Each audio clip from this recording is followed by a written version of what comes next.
বলে রাখি এরা দুটো হচ্ছে একই হালের গরু। মানে আজকে কিন্তু দুই ছাপড়ি ব্লগারকে ধুতে চলেছি। হ্যালো গাইস, তো কেমন আছো তোমরা সবাই? Welcome to my channel রুমাস life.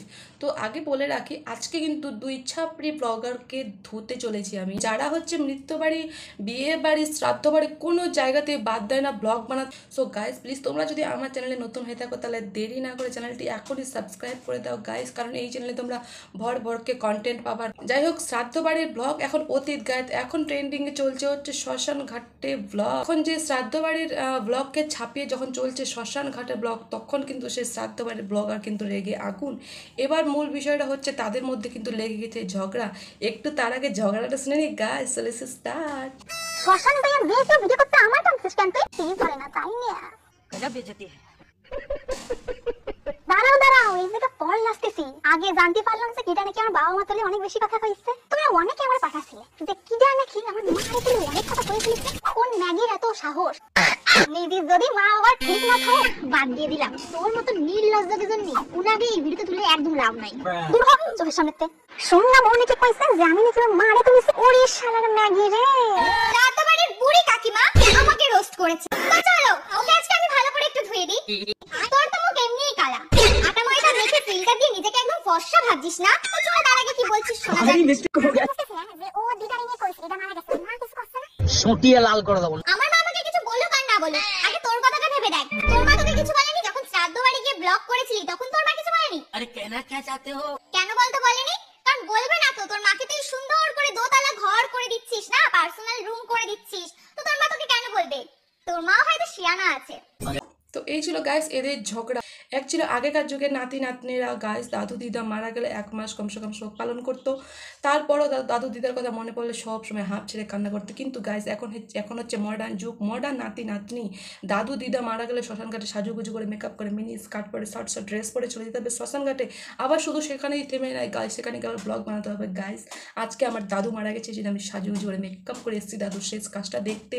Guys ভাবতে পারছো কোন যুগে বাস করছি আমরা, না জানি আর কি দেখতে হবে জীবনে। মাঝে মধ্যে তো এমনটা মনে হয় যে জীবনে হয়তো আর কিছু দেখার বাকি নাই, 16 পূর্ণ।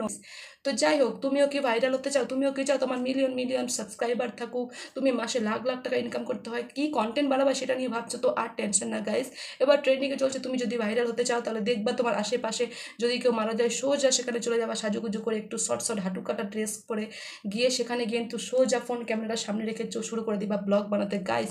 এবার সেটাতে বাড়িতে এসে একটু কাটছাট করে এডিট করে সঙ্গে সঙ্গে ইউটিউবে আপলোড করে দিবা, দেখবা তুমি মুহূর্তে ভাইরাল হয়ে গেছো গা। সামান্য একটা পাশের বাড়ি কোনো একটা যদি তোমার দুশ্মন আত্মীয়তা যদি অসুস্থ হয়ে পড়ে, কিংবা যদি তিনি পটল তুলে নেন, তাও কিন্তু আমাদের মনের মধ্যে একটা শোকবোধ কাজ করে, একটা আফসোস কাজ করে, এই লোকটা পৃথিবী ছেড়ে চলে গেল। কিন্তু গাইস এরা হচ্ছে মডার্ন যুগের সো কল্ড ব্লগার, যারা শুধুমাত্র ব্লগ বানানোর জন্য সব কিছু করতে পারে, নির্লজ্জতার সীমা অতিক্রম করে যেতে পারে, এদের কাছে কোনো ব্যাপারই না। তো দুজনের গায়ে কাদা ছড়াছড়ি করছে গাইস, এর মাঝখানে কিন্তু বাবা মাকে নিয়ে এসছে। কিন্তু আমি তোমাদেরকে বলে রাখি এরা দুটো হচ্ছে একই হালের গরু। মানে এটা হচ্ছে এরা দুজনে হচ্ছে একই গোয়ালের গরু। এটা দুজন কিন্তু আলাদা না, এরা দুজনেই সমান। সে হতে পারে এখন নিজেদের প্রেস্টিজ বাজানোর জন্য ওর ঘাড়ের দোষ চাপাচ্ছে, ওর ঘাড়ের দোষ চাপাচ্ছে, কিন্তু আনফর্চুনেটলি আলটিমেটলি এরা কিন্তু একই হালের গরু, দুজন কিন্তু আলাদা না। কারো বাবা মায়ের প্রতি কারো কোনো দোষ নেই। আর বলছি বাবা মা চুপ করবে কেন? তোমাদের দেখে মনে হচ্ছে এরা বাবা মার কথা শুনি, এরা বাবা মায়ের বাধ্যমী? নো গাইজ, নেভার, এটা কখনোই হতে পারে না। যদি হতো তাহলে গাইজ যখন তার দাদু অসুস্থ ছিল হসপিটালে, যখন তার দাদু মৃত্যুর সাথে লড়াই করছিল, নিশ্চয়ই তার মা একটু আপসেট ছিল, নিশ্চয়ই কান্নাকাটি করছিল, করাটাই স্বাভাবিক। বাবা মাকে কে না ভালোবাসে গাইজ।